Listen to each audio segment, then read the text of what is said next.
আজি ৰান্ধিছোঁ ৰঙালাওৰ ভৰ্তা। ইমান টেষ্টি হৈছে খাবলৈ। বলকচোন চাওঁ কেনেকৈ তৈয়াৰ কৰিলোঁ। প্ৰথমে ৰঙালাওখিনি সৰু সৰু টুকুৰাত কাটি লৈছোঁ। এতিয়া গেছটো জ্বলাই টাৱা এখনত এয়া দিছোঁ মিঠাতেল। এতিয়া ৰঙালাও টুকুৰাখিনি দি দিছোঁ আৰু এইখিনি ভালদৰে সিজাই ল'ম।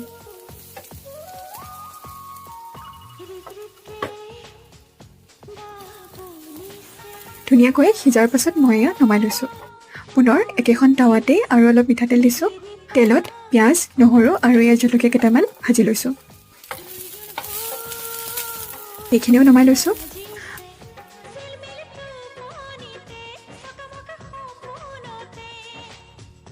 আটাইখিনি ধুনীয়াকৈ পিটিকি লৈছোঁ আৰু এয়া ধনিয়া পাত, কেঁচা পিঁয়াজ আৰু সোৱাদ অনুসৰি নিমখ দি আটাইখিনি ভালদৰে মিহলাই দিছোঁ।